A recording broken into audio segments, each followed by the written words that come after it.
This episode of Mission Log is brought to you by HostGator.com. Do you need to launch your own website?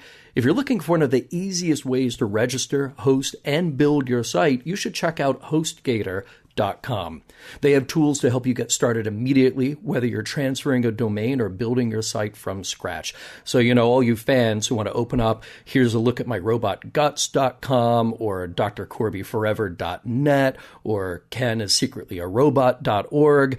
You can just head over to HostGator.com and have that up before we're done with today's episode. Speaking of drcorbyforever.net, a .net address is the best way to get a good domain name these days. Grab your .net today. It gets better, though. HostGator has 24/7 tech support on the phone, live chat, or email, and you can choose from shared or dedicated servers. All that plus packages that include unlimited storage and unlimited bandwidth. Order now with the coupon code MissionLog, and you'll get 30% off at HostGator.com. Now entering Nerdist.com. Mission Log, a Roddenberry Star Trek podcast. Episode 63. For the World is Hollow, and I Have Touched the Sky.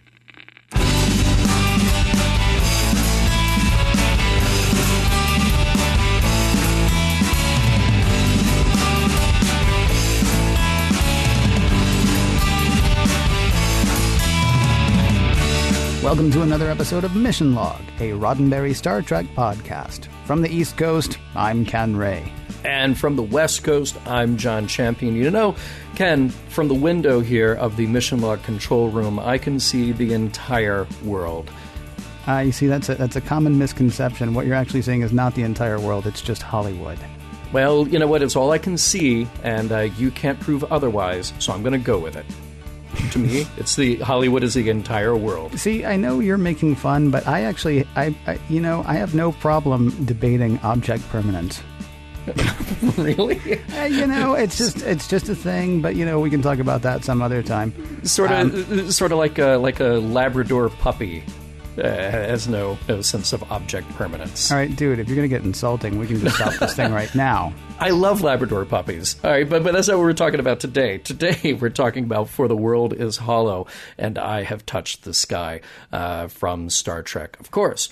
And there's not much to say about the title, other than the title is literally what happens in this episode, and it is a line literally spoken in this episode. Yeah. So stay tuned for that. Not once, but twice. Yeah, right. Yeah, I mean, right. It was actually felt kind of, well, we'll get to it.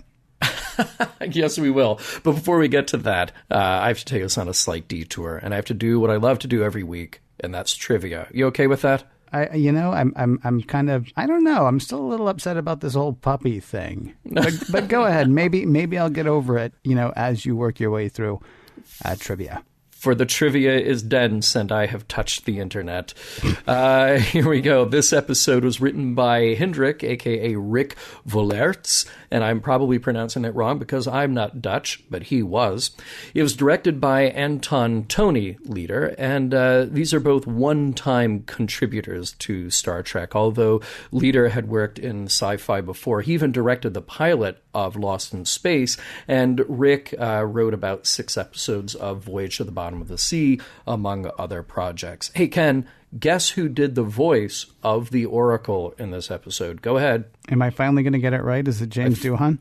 Yes. Give that man a gold star. It is Jimmy Doohan, because he did seemingly every voice on Star Trek. Yeah, and did except it for the very computer. well. Except for the computer. Yep. Although he did some computers, just not the computer. Also want to mention that the old man in this episode, he who speaks the title of the episode, that was actor John Lormer. He originally played Theodore Haskins. You may be asking who that is. Well, he was one of the doomed crewmen of the Columbia in the Star Trek pilot, The Cage. So he had some good screen time there, looking a little bit different than he does in this episode. Enough, though. I mean, a little bit different, but enough that I was like, I know we've seen him before. I know we've seen him someplace. We just didn't see him in the Pageboy wig. Yeah. Yeah, no, that's true. And so we would have actually seen him twice, right? We would have seen him in The Cage and The Menagerie. Correct, yeah. Although the menagerie, well, yeah, of course, they're using clips from the cage, and it was pointed out by somebody that this is the only episode where we get a return of 3 of the original actors from the cage. We have Nimoy, we have Majel Barrett, and we have John Lormer all appearing in this episode together. So a little mini cage reunion in that respect. Very nice. Hey, remember that time we did that thing that nobody's going to see for years and years and years? Exactly, except it cut up in pieces of another episode. Right. Yep. The other standout guest star here we have to mention is Catherine Woodville, who was an actress into the 1970s, pretty much retired after the dawn of the 80s. She was English and played the first person to be killed on the long-running TV show The Avengers, and she later married Patrick Macnee, who was the star of The Avengers. They were married for 4 years. After that, she remarried to Edward Albert. Please do not confuse him with Eddie Albert. Edward is the son of actor son of Eddie Albert. And Catherine Woodville passed away in 2013. The disease that they mention in this episode, prepare for me to mess it up, xenopolycythemia, that if we break that down into the component words, xeno meaning foreign, poly meaning multiple, and cythemia having to do with blood cells or blood flow, there is a real disease called polycythemia, xeno, of course, making it alien. And originally in the script, it was Scotty who fell ill, not Dr. McCoy. Now, speaking of Dr. McCoy and the actor who played him, DeForest Kelley, like every actor on every series, he always wanted to do more. And we have a great article about him from the August 1968 TV Guide, in which he talks about how being a co-star on a regular actor, a co-star on a series, all he really wanted was equal billing, and how he had to fight for everything that he got. He had to fight just to have a parking spot and a dressing room by himself, and to get stories that really highlighted him.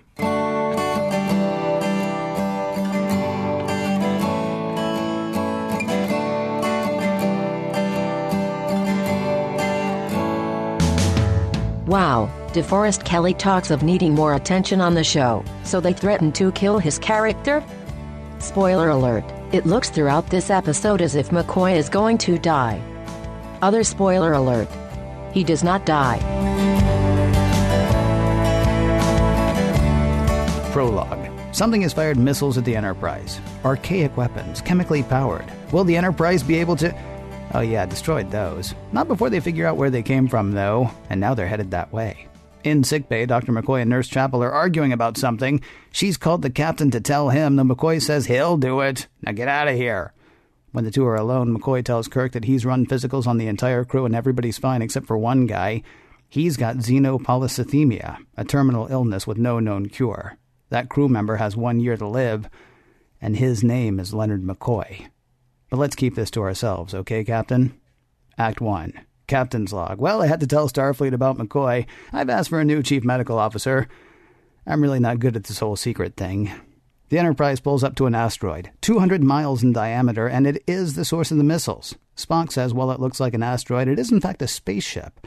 Atomic, archaic, leaving debris and hard radiation in its wake. It's 10,000 years old. Also, it's hollow with a breathable atmosphere inside. No life detected, though. Its passengers or builders or inhabitants must be dead. Plotting the asteroid's course, Spock says if allowed to continue on its way, it will collide with the planet Darren 5, a world of nearly 4 billion people. Kirk tells the crew to match speed and course with the asteroid ship. He and Spock are beaming over to check it out.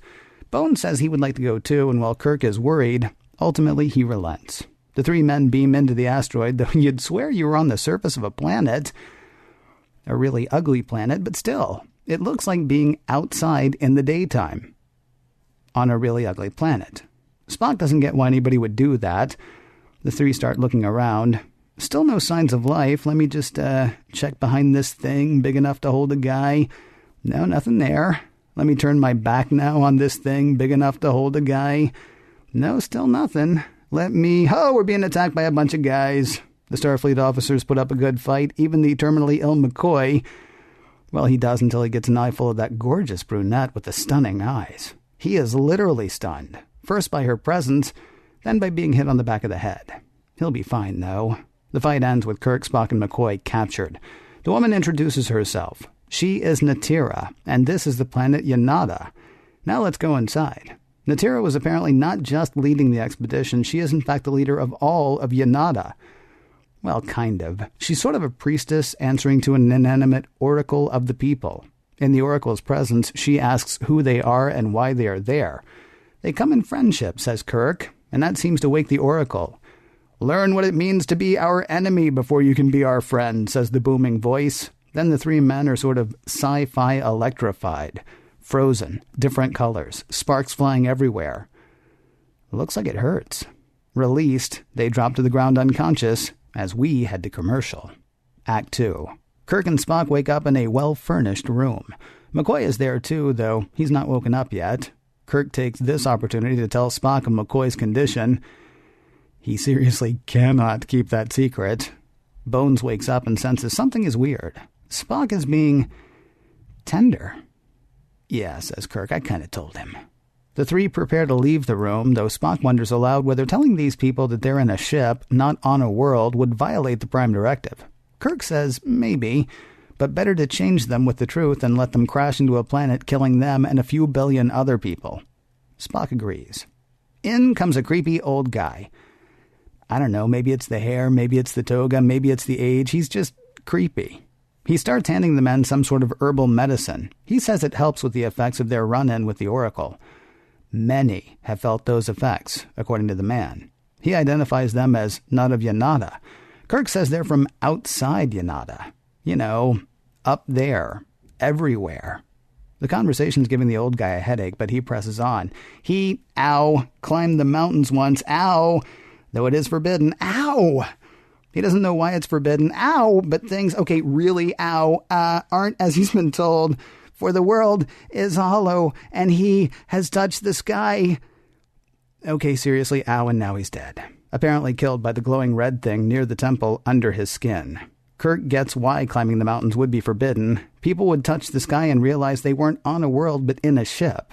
Knowledge that seems to be verboten. In walks Natira. Hey, what's up with the dead guy?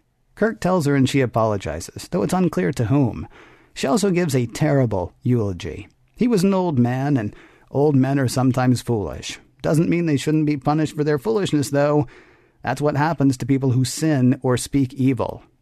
Somebody will be by to pick up the body in a bit. Now, you guys hungry? Natira tells the men that the Oracle has decided that they should be treated as honored guests. Kirk, Spock, and McCoy notice that she seems to have the hots for the good doctor, and he's kind of got a thing for her, too.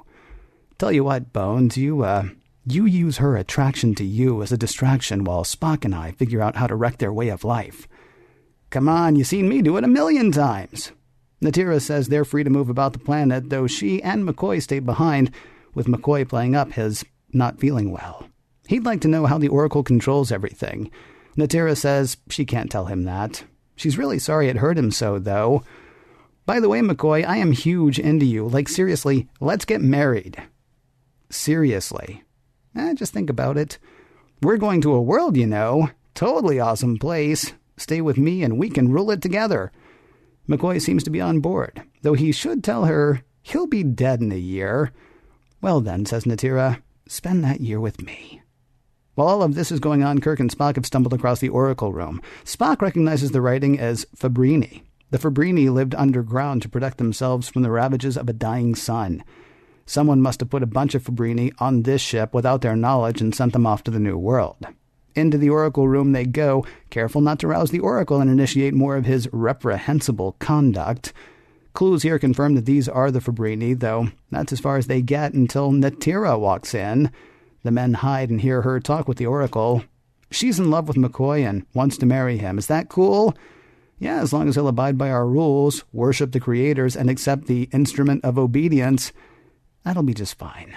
As she's leaving, though, something triggers the sci-fi electrification of Kirk and Spock.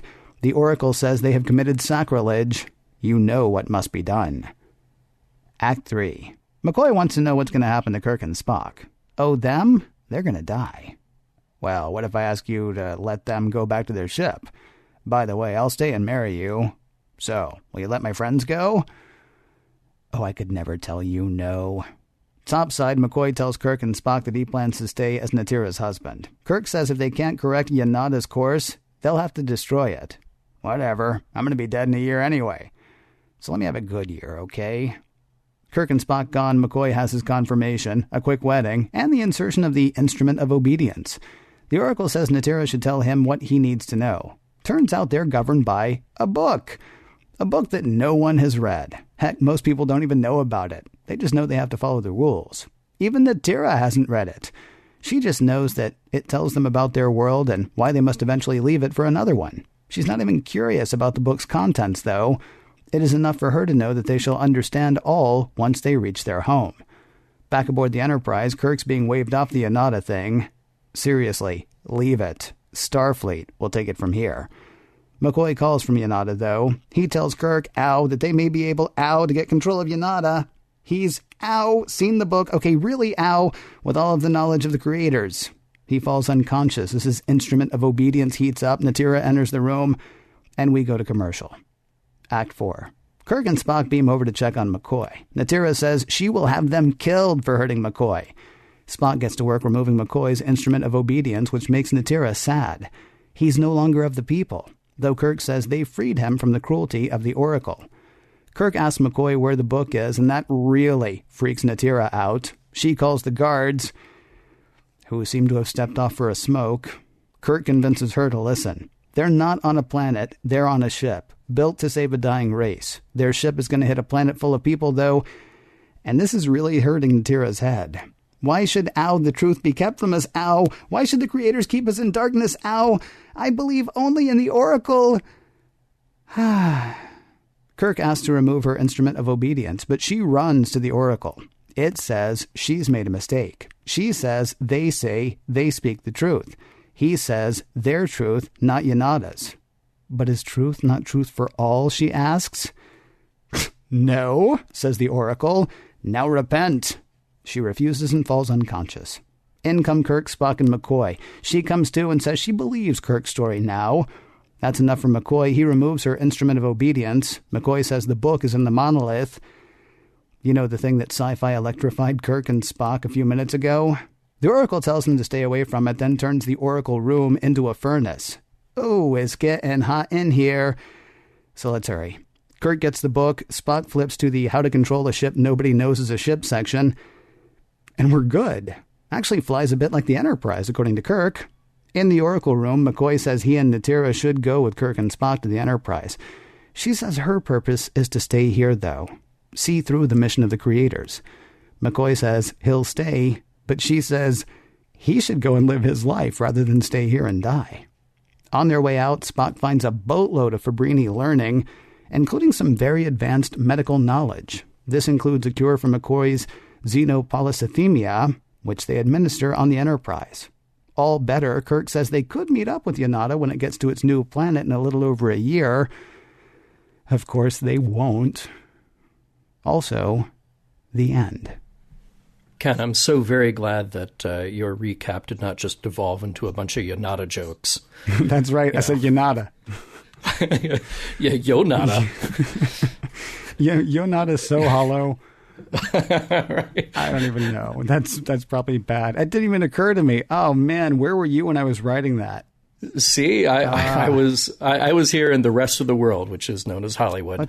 Let's play the dozens. Maybe, we might get the computer to do that for us. Right. By the way, Darren 5 was not played by Dick York or Dick Sargent. So those were, in fact, Darren 1 and 2. Yeah, it wasn't even played by Darren 5. Wasn't even played by Will Ferrell. No. Although, by the time you get to the 23rd century, we may be up to our 5th Darren by then. Yeah, I would hope so. I would hope that it would just keep going, At least one Darren per century. Yeah. There should be at least one. You would think so. I'm glad they had all those swords left over from last week, Day of the Dove. It's like, hey, if we're going to have swords, we might as well give them to somebody to use. So we'll arm everybody in Yonada with swords. That was good. I also was, I like the handling of McCoy discovering that he has a terminal illness. And I think had this been a different show, they would have played out that disease much longer. But for me, I felt like it was the first time on Star Trek where we saw something sort of emotionally affect a crew member out of the top three like that. Okay, emotionally.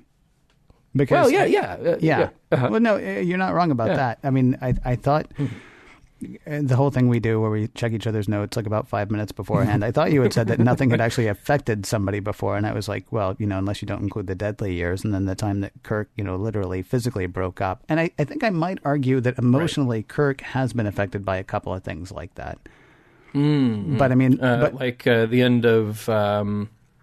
you're talking about him walking down the hall after the doomed wedding, after the doomsday machine, all that kind of... Yeah, I guess. Although I was really just even talking about the physical ailments. Like we see Kirk really go through the ringer during The Enemy Within, honestly. Yeah. But it is different because you're right. It's the center of this episode is not the fact that McCoy is dying, although it certainly does play a large part of it. I will say, there is something more real about it with McCoy.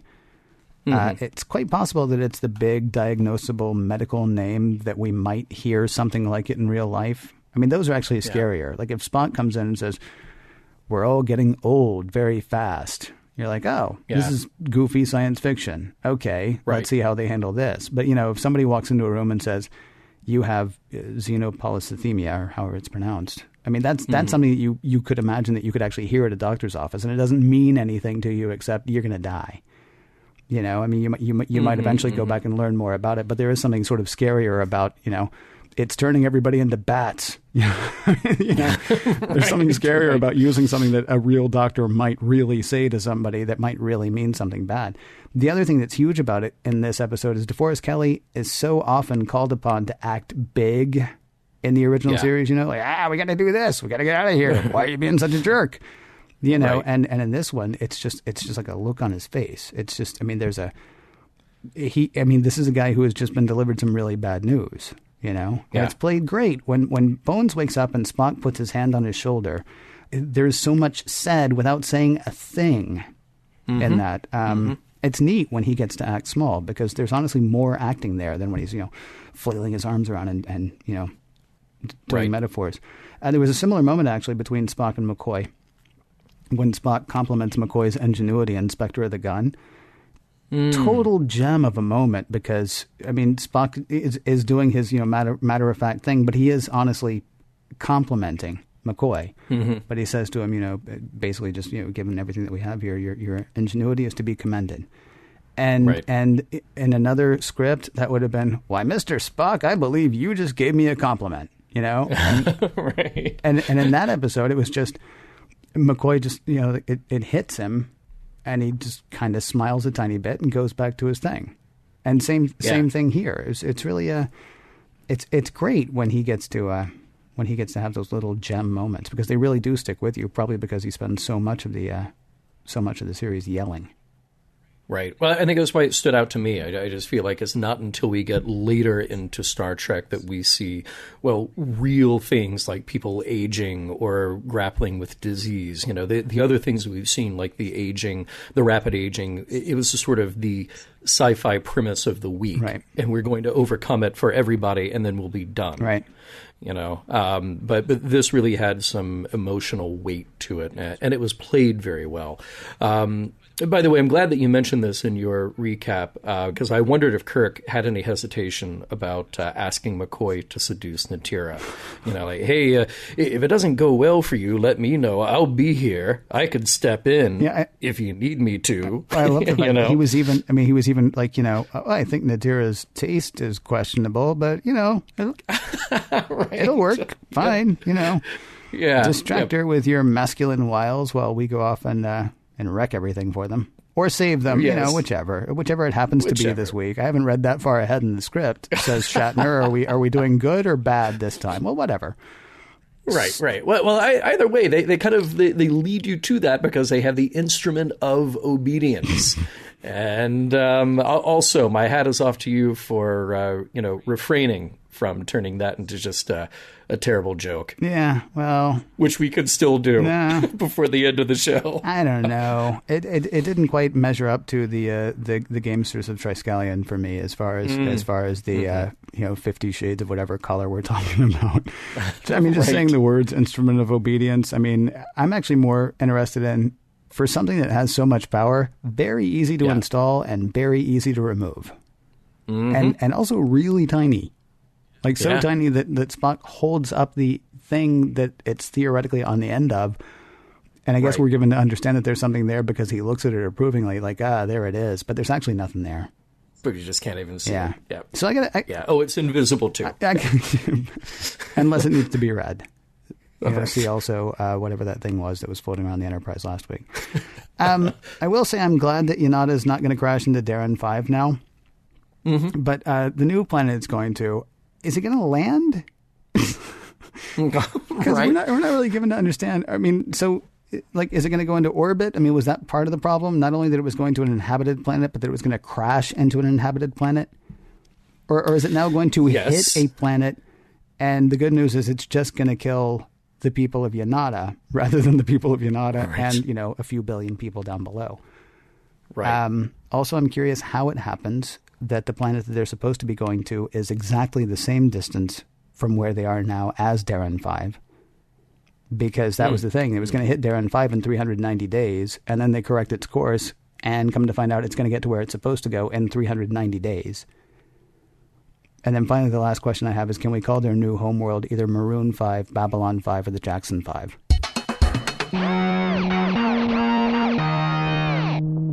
I am a fan of the idea of Yonada jokes. Sadly, all of the Yonada jokes I can come up with would get this transmission banned in all but the seediest backwater worlds of the Federation.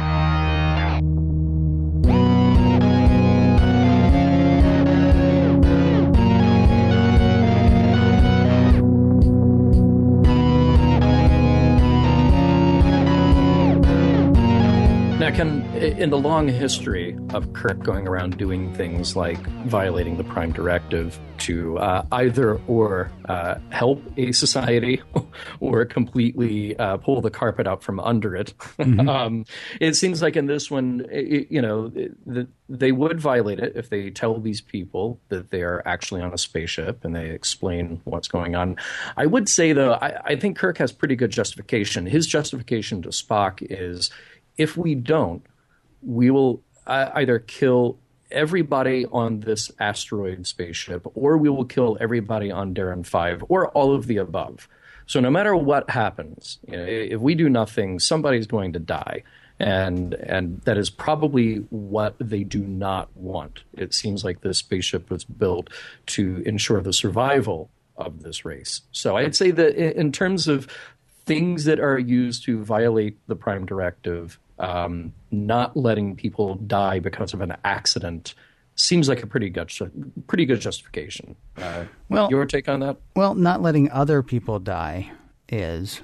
I mean, because Darren 5, I don't know. Starfleet gets really weird, right? Yeah. About the Prime Directive. I would say letting the people on Darren 5 die is probably not cool. And so that might be a good reason to go ahead and violate the Prime Directive. I guess I don't understand, though, why we didn't think about, okay, there was actually another way to do this, it seems to me. Gas everybody on Yonada. I mean, just knock everybody out on Yonada, or do like a wide dispersion, stun, like they did in a piece of the action. Piece of the action, yeah. And then, send somebody in to fix what they need to fix. And then bring them out, and then the people of Yonada are none the wiser. They're not going to be late to their planet as far as they know, because the Oracle won't even tell them when they're supposed to get there. It's just supposed to be soon. Right. I mean, and all of this is goofy. All of this is goofy, sci-fi retcon. Like, why didn't they just do this? Why didn't they just take the Galileo down, to this planet that they could have taken the Galileo down to? Well, because to move the story along, they don't need to. Yeah. Or they need to not, as a matter of fact. To move this story the way this story needs to go, they have to violate the Prime Directive. They, of course, did not have to violate the Prime Directive, though. They could have just beamed somebody in, behind the Oracle. Right. I love the fact that, I mean, that so their holy book of knowledge, their book of knowledge so holy that they can't even check it out, is an owner's manual.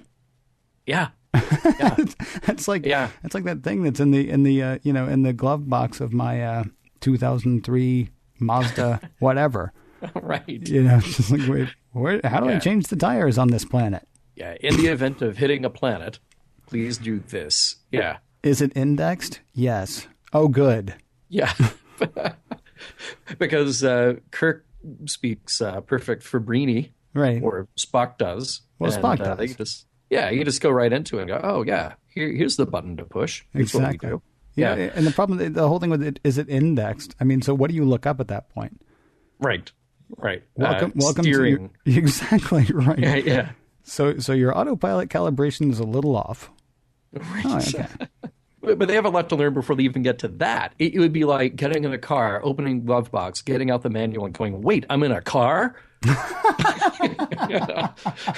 So that's an excellent point. They actually have longer to go until they get to that point. But speaking of which, that brought me back to kind of a central question about this episode. Is it actually a good idea to have people on a ship and not know that they're on a ship? What is the point?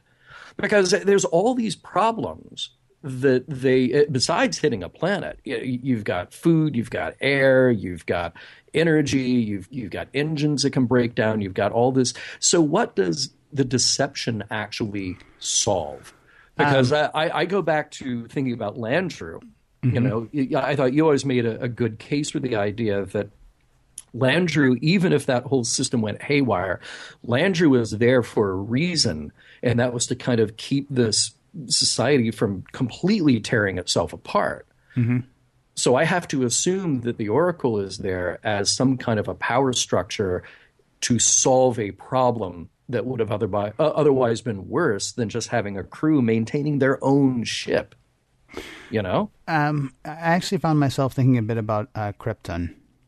In this, there were a number of people in the various tellings of the Superman origin story. I mean, basically what it tends to come down to most often is Jor-El thought the planet was going to blow up, and most everybody else didn't. And so they forbid Jor-El from doing anything. And he broke their rules and, sent his son off to Earth. But who cares? The planet's going to blow up anyway. So yeah, punish me. Bring it. Because seriously, nothing that you do is going to be worse than when this planet is engulfed by our sun. And that's kind of what's actually happening, it seems to me, with these guys. It's possible that the reason to fool them is because, I mean, think about what the Fabrini did. Their son's going crazy. They didn't spend time trying to figure out how to get off the planet. They burrowed down. I mean, Spock says that they were a race of people who went underground, because they couldn't live on the surface of their planet anymore. And we know that that's because of the problems with their son, right? Right. These are not people who are given to, well, let's get out of here. And so, I mean, it's quite possible, and again, this is total geek speak, I mean, but it's quite possible that they had to secretly put them on this ship to send them out, because that's not the Fabrini way. So the Fabrini, analog to Jor-El may have said, okay, but seriously, we're going to die here, so let's send some people, and maybe we just don't tell them.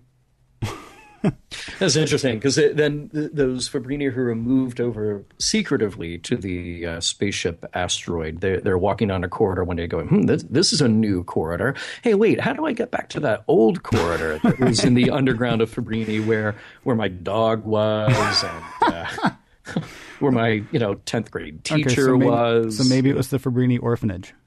Yeah, maybe. Maybe. Yeah, I don't know. I find that one to be a very hard thing to swallow. Like, we've dealt with this idea before in Star Trek, where the idea of kind of using knowledge or a lack of knowledge to exert power.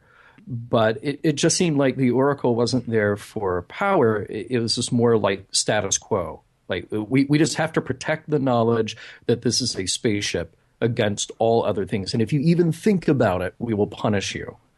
Yeah. And it's interesting because then everybody becomes so docile at that point that no one bothered to send out an expedition to see if there was more to their world. Knowledge was forbidden. And that one old man who died, who dared to think about it too hard, he might have been the one, but But then, as you so well pointed out, Natira just sort of swept that under the carpet. Oh, it's another dead old guy. Yeah. You know. Here's the thing, though. I mean, you're dealing with, 2 days in this 10,000-year-old society. And it's obviously older than 10,000 years because somebody put them in Yonada. But they've been on Yonada for 10,000 years. So, yes, there was one guy, but, I mean, he's just one person that we came across. Also, we do know, very lucky for them to have beamed down right near the leader of Yonada. I mean, we do know that Yonada is 200 miles in diameter. Right. So we're not seeing everybody. Sure. We're only seeing some people. Again, amazing stroke of luck that they happen to land at the capital. They happen to land right near the Oracle. That's a fine stroke of luck there. But I mean, you can say nobody's ever done this before. Well, no, we don't know. It's been 10,000 years. It doesn't happen that often, though. You're right. People have been sort of, well, I mean, they do have the instrument of obedience. Yeah, and then they die. Then they get punished, and then they die. Well, if they keep at it. Yeah. If they don't obey. Right. I'm not saying that's good. I'm just saying, yeah. I mean, that's the way it works. People buy shock collars and choke collars for their dogs, and they're not shocking and choking their dogs forever. And I don't like them. I don't agree with them. I don't do them. But I know people who do, and the dog is not getting shocked or choked every day. The dog is getting shocked and choked once or twice before the dog is like, you know what would be better? Not. Right. So, I mean, they die if they persist, which is, it's, a fine way to keep control, but it's probably not a real way to run anything close to civilization. Unless you're one of the gamesters of Triskelion, and then it's shock collars all day long. Well, at that point, it's all about the Quatlos. So I mean, right? You get a whole.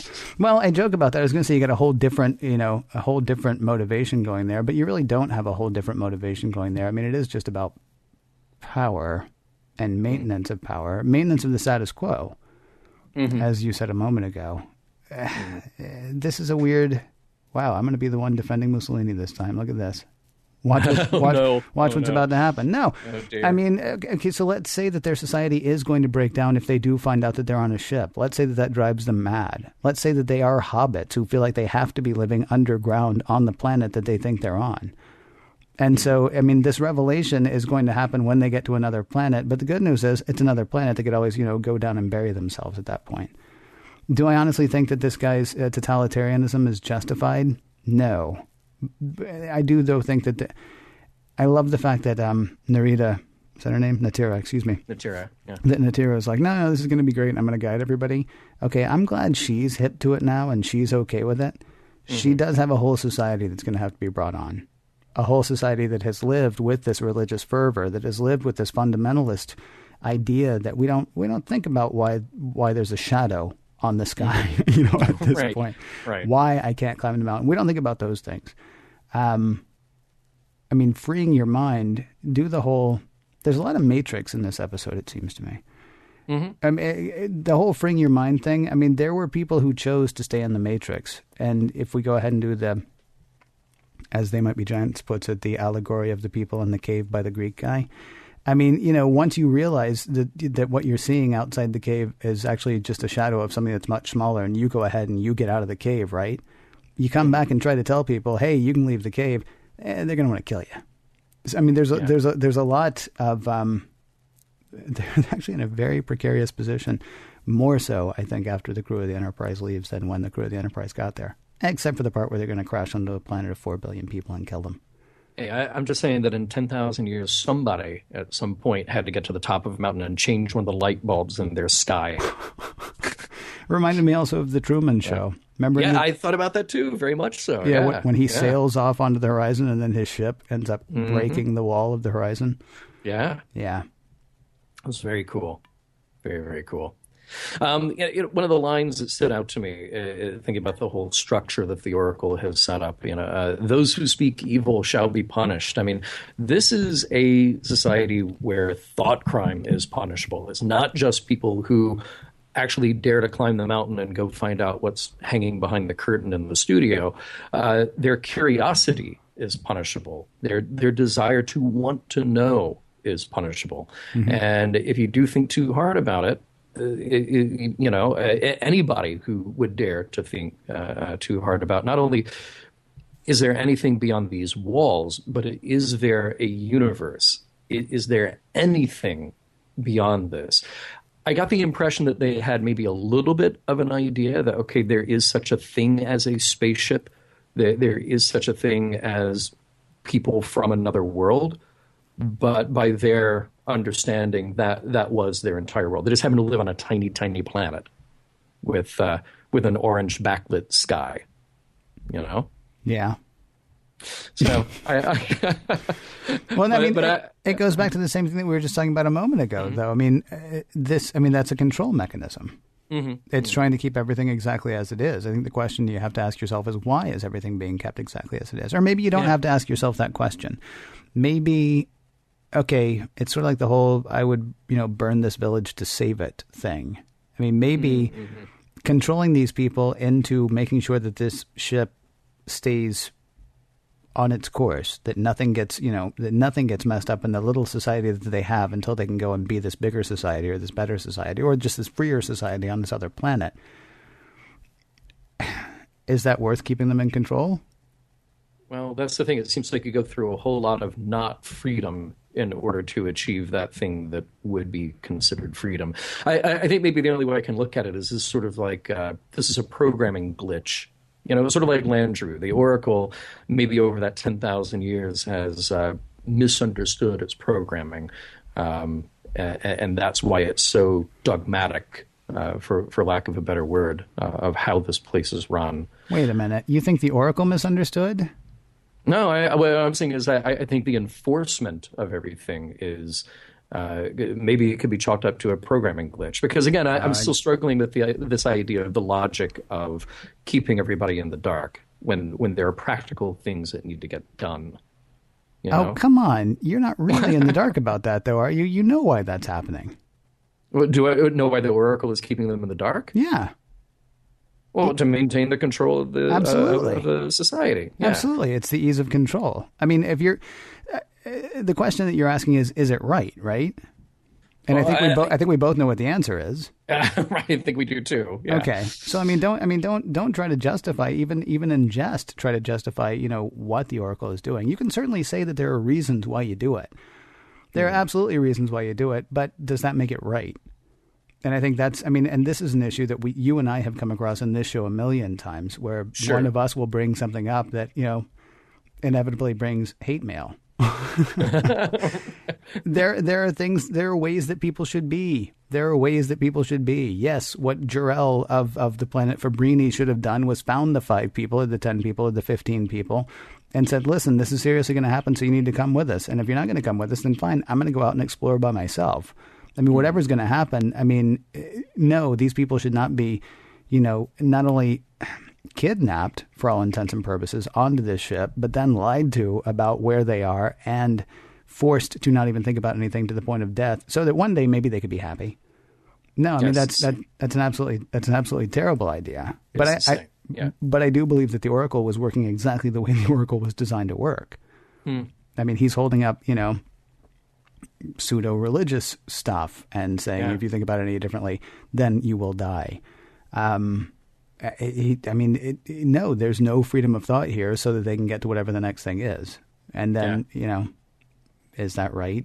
I think you and I would say, no, it's not. Well, there's very much like a cult-like design to the way this whole thing works. There's the dissociation from the peer group, from the old peer group, and she literally has McCoy cut off from the others and has the instrument of obedience, the total obedience to the cult leader, the Oracle in this case. It's interesting. Kirk says that he freed McCoy from the cruelty of the Oracle, and Natira can't take it, because it's very hard to argue rationally with somebody who came to their position for irrational reasons. But I think that even in this case, Natira's position is rational because it's the only position that she has. It's the only information she has ever been given. It's total control. And it's interesting the parallel that would have to pick your favorite cult over the last 50 years. They kind of behave the same way, and then they get people to grow up inside that cult so that there is no outside information at all. Do you have a favorite cult from the last 50 years, by the way? It's so hard to pick. There are just so many. Okay. Maybe we shouldn't record this part. Yeah, right. I think I don't want that kind of hate mail either, or a cease and desist. Probably not. Hey, I did have a question. I mean, aside from the power structure aspect of this, aside from the thought control or the, be afraid to think outside the box control, I did wonder if Yonada was maybe a stand-in for where we were in the 1960s, just physically Yonada was. It is a world as far as they know, but it is a small world. Yonada, according to Spock, is atomic, it's archaic, it's leaving debris and hard radiation in its wake. And I kind of wondered if on some level in the writing that wasn't a little bit of a, we're great. We're starting to get computers now, which is awesome. And we're starting to go to space on the regular, which is awesome. And we've got nuclear energy and maybe that's awesome. Maybe it's not. We're getting there. Okay. But we're not low impact campers at this point. And maybe we should think about, great. I love what we got right now. Let's talk about maybe cleaning it up just a tiny bit. Let's talk about maybe making it just a little bit better as we go forward. Yes. No, it's awesome. Keep your nuclear energy. That's great. Yeah, we got to get out in space. It's totally awesome. Let's keep tweaking a bit, though.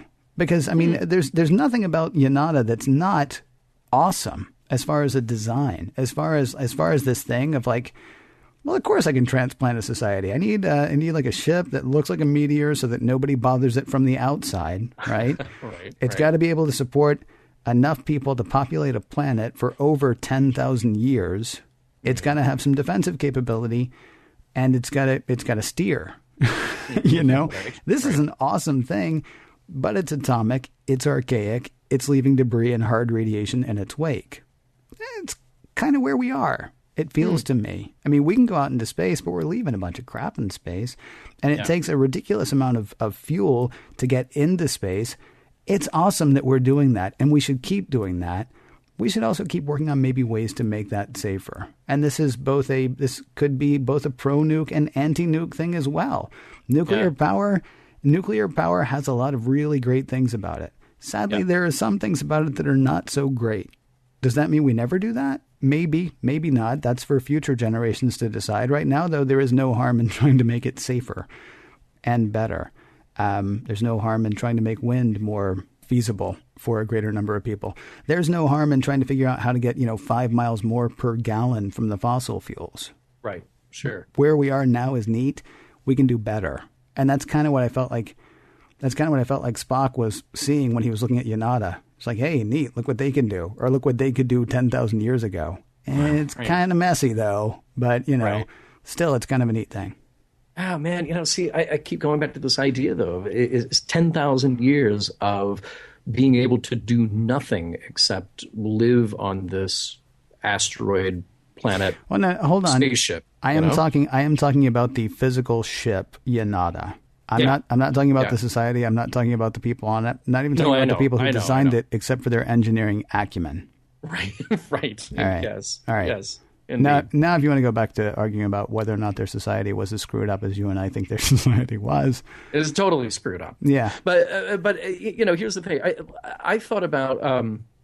A couple of weeks ago, we were talking about Paradise Syndrome and Salish at the end of that, trying to reveal to the others in his tribe that Kirk is no god, and he's trying to tell them the truth. But the truth is something that even he didn't know, which is that the obelisk is alien technology designed to repel things that would otherwise destroy them. And you kind of took umbrage with the idea of Salish being the "I told you so" guy, and I was on board with you there for a bit, up to a point, I think, because what does it really accomplish when you've got literally minutes on the clock before an asteroid destroys your planet? I think this episode makes a stronger argument for the truth. And, we'll put that in quotes, however you want to accept that. I don't think you have to put the truth in quotes this time, because the truth is everybody on Yonada is going to die and everybody on Darren 5 is going to die. Yeah, and they are literally on a spaceship. Right. The things that Kirk is revealing are literal truth. Literal truths, right? Physical truths that you can truths that you can, well, eventually give it 390 days. Sure, and sure. the proof, There's your proof. The proof will be undeniable. There's a difference, though. You, and I don't mean you personally, you as Salish or Salish as Salish, standing there and saying, there is no God, or there is a God, but it's not that guy. That doesn't matter. I mean, unless you're using your God to, crash a small planet into a large planet, or unless you're using your God to kill somebody, or unless you're using your God to keep somebody down in ways that you can actually, if you want to go sit in a corner and believe in your God, go sit in the corner and believe in your God. And it feels to me like that's what Salish was trying to stop. And that was just because before everybody died, he wanted them to know that he was right. Right. There's a huge difference there. Now, again, did they have to reveal to the people of Yonada that the Oracle was nothing more than a computer? Did they have to reveal that, their society was kind of screwed up because they're actually on a spaceship? To make this story work, yes, they did. But of course, they could have just given them all knockout gas and fixed it and let them go on their way. Yeah. I'm more in favor of them understanding their situation. Yes, I know. It's I know an interesting, you are. Yeah, because that's me. Yeah. I mean, it's an interesting moment, though. Kirk. First of all, if somebody had come to you as a total stranger and said, "No, really, I'm from the spaceship up in the sky, and I'm about to drop the truth on you," all of us would say you're insane. Right. But we as the audience, knowing the truth of the premise of the show, we get to watch this interesting back and forth that she's more interested in keeping her belief despite his protestation, which is about the truth, and Kirk didn't actually have to reveal any evidence. He didn't have to beam her up and say, "No, seriously, this is my spaceship. There's your asteroid ship out there. Or here, let me take you into the engine room." He doesn't actually have to do anything. He just kind of argues her out of it. But something in her changes, something in her clicks. And she has that great line, "It is truth, not truth for all." And there, as you say, that's where we take the quotation marks off of truth. And we just say that literal, factual truth is something that is equal for everybody. So I thought that was, the strongest, even if it is just the hit you over the head with the premise of the episode here. I thought that was the strongest message in this. It flies in the face of the negative connotation of, and I'll bring it back to a religious thing about, eating the fruit of knowledge. This is saying, well, you have to have knowledge to save yourself, to move forward, to be able to accomplish anything, and hopefully not let your planet, spaceship, asteroid die in the process.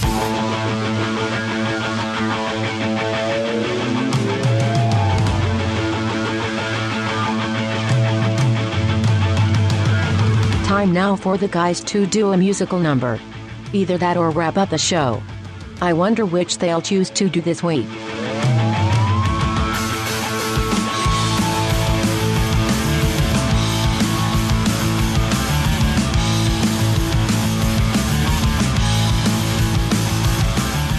It is that time, for the show is nearly over, and we are just those guys who try to figure out the messages, morals, and meanings of each episode of Star Trek that we watch and try to decide whether or not the episode stands the test of time.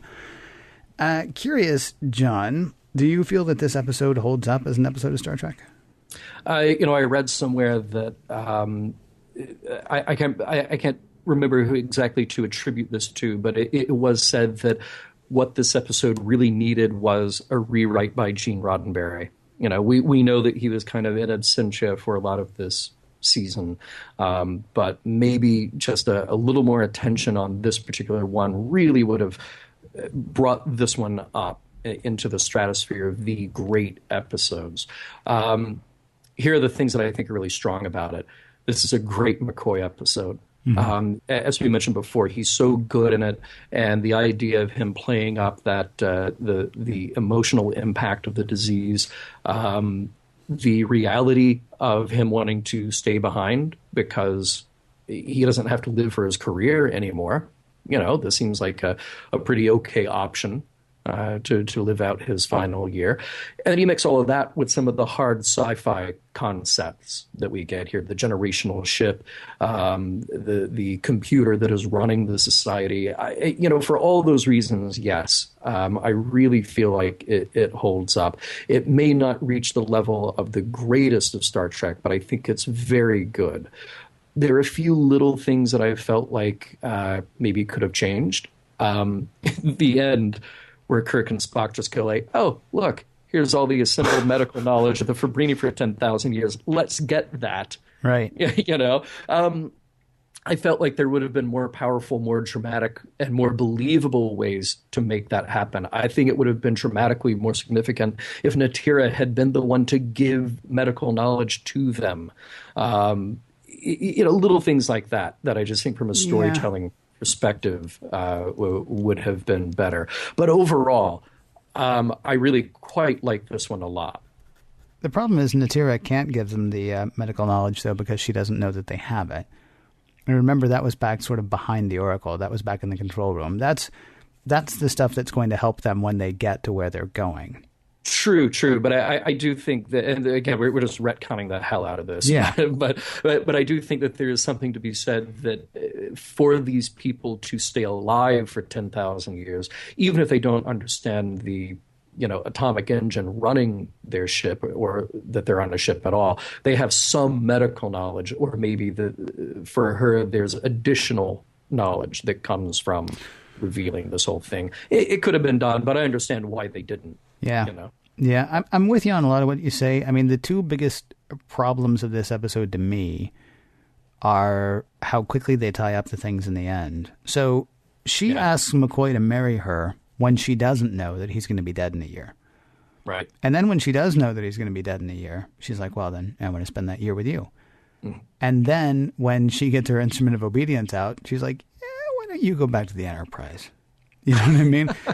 and it's not, and there wasn't anything about that. It's just that, what are we up to? Minute 47 of this 50-minute show? Yeah, we need to wrap up that relationship. Yeah. And that's pretty much it. And the same thing happens with McCoy's triskaidekaphobia, or whatever it was he had. I've already forgotten it. It's not in front of me. His blood disease that he had. He, that wraps up way too fast and way too quick. But again, it's episodic television. It's 1968. There's no such thing as a story arc. I mean, you think about something like that in the hands of somebody like a Joss Whedon or you know, things happened in Buffy, and I keep going back to that. But that, honestly, seriously, if you've never watched Buffy, do it. And I understand why you haven't, because I didn't for years. But really, just do.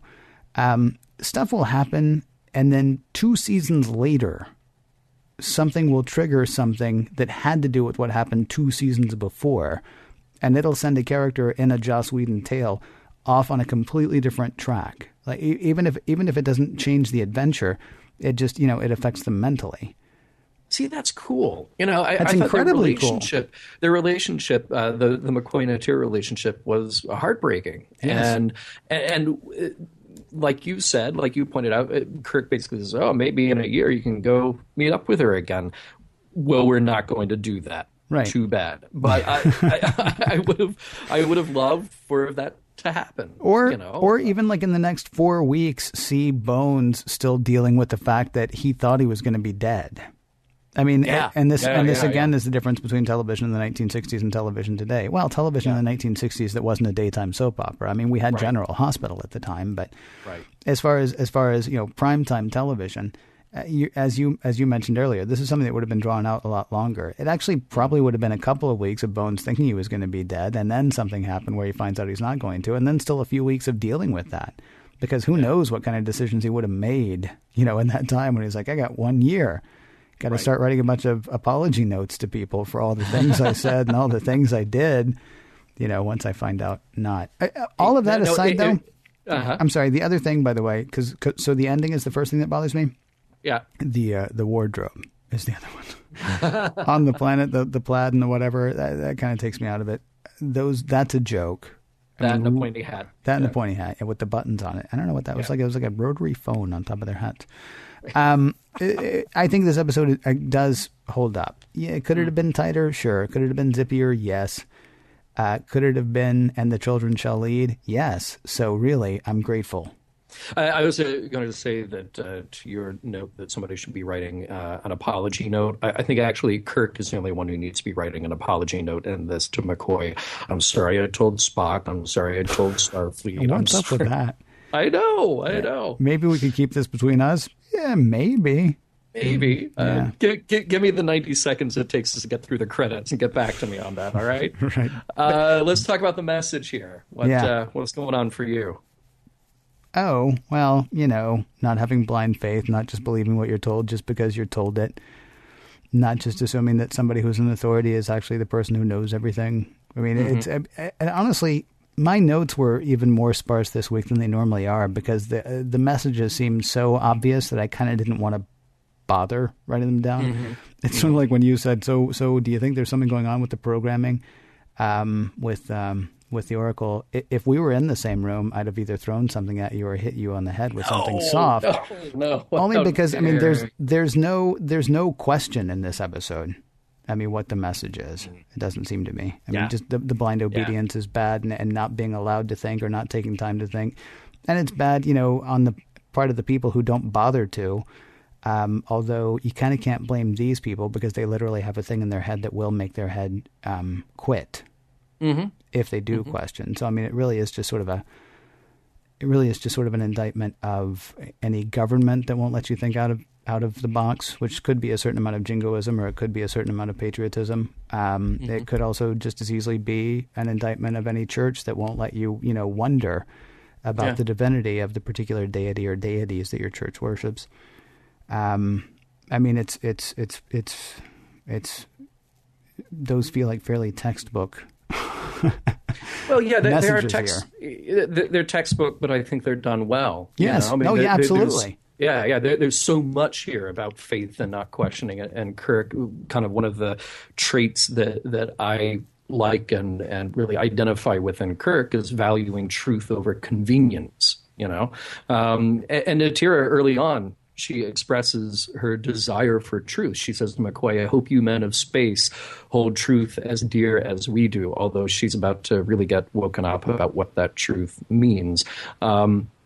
It's almost like there's something inherent in the human condition for learning truth, even if our powers of cognitive dissonance overpower it very often. There's some way the truth will sneak through, even if we try to shut it out. And of course, there's this message that we've seen again about, abusing truth to maintain power, as the Oracle does. And I think as sort of a bigger picture thing here, it's sort of like saying that the world, the universe is bigger than our tiny little section of it. We benefit ourselves by shaking off dogma and seeing what's out there, even if that truth is scary. As I have so often done, and I apologize for making you sit through it again, there's a great Carl Sagan quote that I think I identified with this episode. He said, the truth may be puzzling. It may take some work to grapple with. It may be counterintuitive. It may contradict deeply held prejudices. It may not be consonant with what we desperately want to be true, but our preferences do not determine what's true.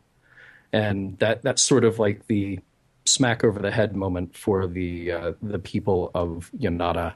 And by the way, just to go back to our question about the episode holding up and the shame that we don't get to revisit any of this storyline, I have to say that I think Natira is one of the better female characters that we've had as a guest star on Star Trek, simply because she has a nice big character arc. Yeah. She gets to have a relationship, and she's a leader, first of all. Yeah. And she gets to learn something. She gets to come away from this whole experience with a new perspective. And that's something that, unfortunately, for the show regulars, doesn't get to happen from week to week, or at least they don't get to carry that over from week to week. But this would have been really cool to revisit her and see, okay, how's that working out for you now that you understand truth versus belief? Where are we now? That would have been a cool road to go down. She's a great female character, not only because of all the things that you just said, but also because she's a strong female character. She knows what she wants. Yeah. She sees McCoy and she's like, wow, I want to spend the rest of my life with you. What do you say? Right. Nice. I mean, she's not coy. She's not playing around about the whole thing. She's like, all right, look, yeah, okay. So do you have a woman? Right. How about you be my man, I'll be your woman, and we'll do this forever. Oh, for a year? Okay, for a year. Cool. Yeah. She is a great character. Flawed in the beginning, certainly, because of her unquestioning faith or her unwillingness to question her faith or, you know, the things that she believes in. But yeah, you're right. She gets to grow, she gets to change, and there's really not a moment in this episode where she is a weak character at all, actually. Yeah. It's pretty great. It's one of the more adult relationships that we've seen on the show. So for that, you know, I will hold that up against some of the tragic relationships we've seen in the past, mostly centered around Kirk. But folks, you can tell us what you think, how you feel about this episode, what we've had to say about it. We would love to hear from you. There's a few ways you can get in touch with us: Facebook, Skype, and Twitter. On all three of those places, our handle is Mission Log Pod. That is Mission Log Pod. You can call us at 323-522-5641. You can email us, missionlog@roddenberry.com. Remember, we may use what you have to say on an upcoming episode of Mission Log. Next week, the Tholian Web.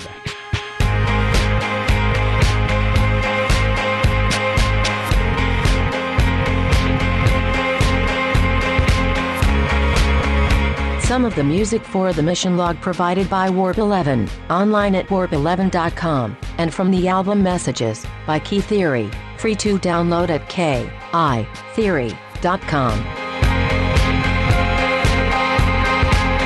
If you have a relatively clean Yonada joke you would like to offer, please share it with us. Here, I'll start you off. Yonada is so. Nope, I got nothing. End transmission.